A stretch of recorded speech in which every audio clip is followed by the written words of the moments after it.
സ്നീക്കേഴ്സിനെ കുറിച്ചൊക്കെ ശ്രദ്ധിച്ചിട്ടുള്ള ഒരാളാണെങ്കിൽ നിങ്ങളുടെ ബക്കറ്റ് ലിസ്റ്റിലുള്ള ഒരു സ്നീക്കർ തന്നെയായിരിക്കും എയർ ജോർദാൻ എന്ന് പറയുന്നത്.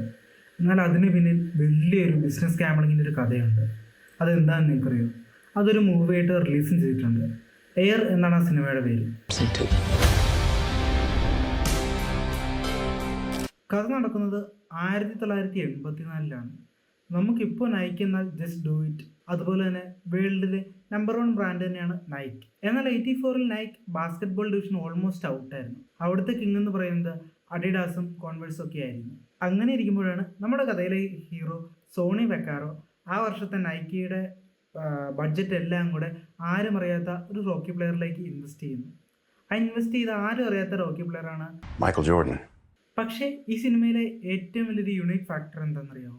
ഈ സിനിമ ഒരിടത്തും തന്നെ മൈക്കൽ ജോർദാൻ്റെ ഫേസ് കാണിക്കുന്നില്ല എന്നുള്ളതാണ്. ഈ സിനിമയിലെ ഒരു പീക്ക് അല്ലെങ്കിൽ MVP ക്യാരക്ടർ എന്ന് പറയുന്ന ഒരാൾ തന്നെയാണ് മൈക്കൽ ജോർദാൻ്റെ അമ്മ ഡെലോറിയസ് ജോർദാൻ എന്ന് പറയുന്നത്. അവരുടെ മോനിൽ കാണുന്ന ആ ഒരു വാല്യൂ, മാർക്കറ്റ് വാല്യൂ എന്ന് പറയുന്നത് വളരെ വലുതാണ്.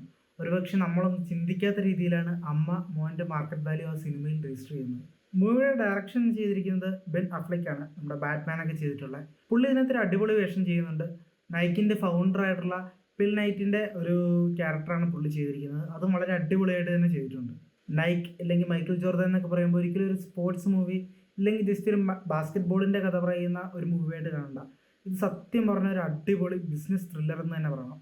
ഒരു ഐഡിയയിൽ വിശ്വസിച്ച് എല്ലാം നഷ്ടപ്പെടുമെന്ന് അറിഞ്ഞിട്ട് പോലും വളരെയധികം റിസ്ക് എടുത്തുകൊണ്ടാണ് അവർ ഈ ഒരു ഡീലിന് തയ്യാറാകുന്നത്. അങ്ങനെ ഒരുപാട് കാര്യങ്ങൾ ആ സിനിമയിൽ പറഞ്ഞു പോകുന്നുണ്ട്. ഒരു ഡിസൈനർ ആണെങ്കിലോ ഇല്ലെങ്കിൽ ഒരു എൻ്റർപ്രണർ ആകാൻ താല്പര്യമുള്ള ഒരാളൊക്കെ ആണെങ്കിൽ തീർച്ചയായും കണ്ടിരിക്കേണ്ട ഒരു സിനിമ തന്നെയാണ് ഈ എയർ എന്ന് പറയുന്നത്.